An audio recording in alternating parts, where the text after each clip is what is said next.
Olá! Na Amazônia, em meio a ameaças que não param de crescer, como o garimpo ilegal, o desmatamento, as comunidades de lá não estão paradas esperando. Pelo contrário, elas estão criando as suas próprias maneiras de vigiar, de proteger suas terras, sua saúde, seu jeito de viver. E é sobre isso que a gente vai conversar hoje. Como essa defesa do território é, no fundo, uma defesa pela própria vida. E para a gente começar, acho que nada mais forte do que essa mensagem do povo Munduruku. Odaxijon é uma palavra que carrega um peso enorme. É um grito, um pedido de socorro que não é só para as pessoas, mas para a floresta, para os rios. É um chamado que já coloca a gente direto no centro da urgência do que está acontecendo.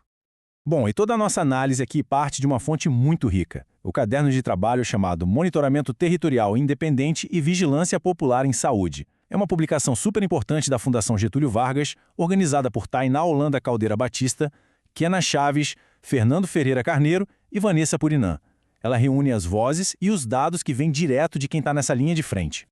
Ok, vamos ao primeiro ponto. Para a gente conseguir entender a reação, a resposta dessas comunidades, a gente precisa primeiro ter uma ideia do tamanho das ameaças que elas enfrentam. A realidade é que os corpos e os territórios estão sendo atacados o tempo todo.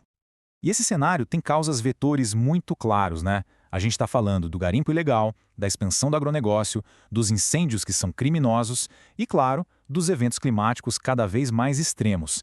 E os impactos disso na vida das pessoas são diretos, são devastadores. Rios e corpos contaminados, a comida que começa a faltar, doenças que aumentam e a perda de conhecimentos que são passados de geração em geração. Agora, tem um conceito aqui que é a chave para entender tudo isso. É a ideia de corpo-território. O que isso quer dizer na prática? Quer dizer que para esses povos não existe separação. A saúde de uma pessoa e a saúde da terra onde ela vive são uma coisa só, estão totalmente ligadas. Se o rio é envenenado, as pessoas também são. Se a floresta é derrubada, a comunidade inteira adoece junto. Simples assim. Então, diante dessa realidade toda, como é que as comunidades reagem? Elas vigiam para proteger. É aqui que nascem as soluções que são criadas e lideradas por elas mesmas. Vamos ver como isso funciona. Basicamente, duas grandes estratégias surgiram e elas se completam. De um lado, o Monitoramento Territorial Independente, o MTI, que é mais focado em proteger a terra, em fiscalizar quem entra, quem invade. Do outro, a Vigilância Popular em Saúde, a VPS, que olha mais para a saúde das pessoas, para a qualidade de vida e para como dialogar com o SUS. Parecem diferentes, mas as duas partem daquele mesmo princípio do corpo-território.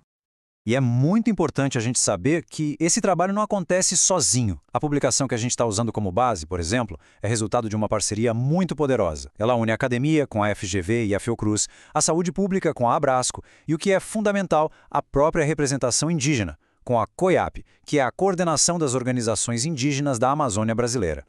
Agora, o mais interessante é ver como essas ideias todas viram ações de verdade, no dia a dia. Vamos dar uma olhada em alguns relatos que vêm direto da linha de frente e que estão nessa publicação. A pergunta que guia esses relatos é bem direta. Como é que essas ameaças que parecem tão grandes, tipo o garimpo, o agronegócio, afetam de verdade o cotidiano, o prato de comida, a saúde de uma criança? E mais importante, o que é que essas comunidades estão fazendo a respeito? O primeiro caso que a gente traz vem do capítulo escrito por Aldira Acai Munduruku, Ana Cláudia Santiago de Vasconcelos e Paulo César Basta. Ele mostra a luta do povo Munduruku contra o garimpo ilegal de ouro e, claro, a contaminação por mercúrio. E o resultado do monitoramento que eles fizeram, em parceria com a Fiocruz, é alarmante. Quase 60% das pessoas que participaram do estudo, pensa só, é quase 6 em cada 10 pessoas da comunidade, apresentaram níveis de mercúrio no corpo acima do limite máximo de segurança que a Organização Mundial da Saúde define. Isso não é só um número, né? É a prova de uma crise de saúde pública, documentada pelas próprias vítimas. Vamos para o segundo caso, que vem do artigo Do Campo ao Corpo, da Adriana Wernick Regina. Aqui o foco muda.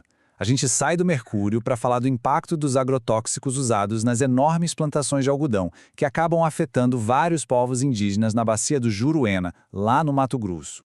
E olha só esse depoimento de um morador nambiquara. Ele é a tradução perfeita do conceito de corpo-território. Ele liga o veneno da lavoura com o sumiço das abelhas e, como consequência, com a falta de mel, que é um alimento tradicional. O impacto não é só químico, percebe? Ele é cultural, ele é alimentar. A destruição do ambiente vai parar direto na mesa da família. Nosso último exemplo trata de uma ameaça dupla, os incêndios e a seca. Essa análise aqui junta as reflexões de 2 capítulos da publicação. Um é da articulação Agro é Fogo, escrito por Valéria Pereira Santos, Linalva Cunha e Renata Alves Fortes. E o outro é da CUIAB, de autoria da Vanessa Puriná e do Juan Guajajara. E aqui a gente precisa entender uma diferença que é crucial.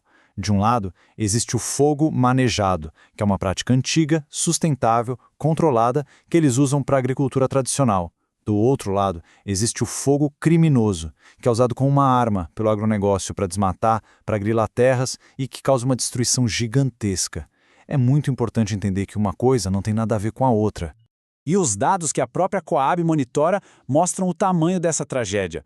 A gente teve um aumento de 123% nos focos de calor em apenas um ano.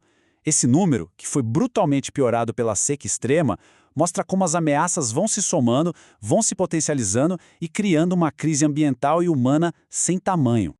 Então, depois de ver as ameaças e as respostas, a gente chega na conclusão. O que todo esse conhecimento que é gerado pelas próprias comunidades significa. Significa poder, é saber para poder mudar. E essa frase resume tudo. O monitoramento que as comunidades fazem não é só sobre coletar dados, sabe? Como dizem a Vanessa Puriná e o Juan Guajajara da COIAB, é uma ação política. É um jeito de denunciar, de dar visibilidade ao que está acontecendo e, mais importante ainda, de propor soluções que partem dos conhecimentos e das realidades deles mesmos. Para quem quiser se aprofundar, a publicação completa, Monitoramento Territorial Independente e Vigilância Popular em Saúde, está disponível para baixar lá no site da FGV EASP. O link direto está na descrição para facilitar. E para acompanhar essa luta contínua, as denúncias, vale a pena procurar por Cerrado em Extinção nas redes sociais. E a gente termina com uma reflexão que fica no ar. Se as comunidades que estão lá, na linha de frente desse conflito, estão se organizando, criando suas próprias ferramentas de defesa e de conhecimento, qual é o papel do resto da sociedade? O que pode e o que deve ser feito para garantir que esses gritos de socorro, como o Odakjão dos Munduruku, sejam não apenas ouvidos, mas que sejam atendidos? Fica a pergunta.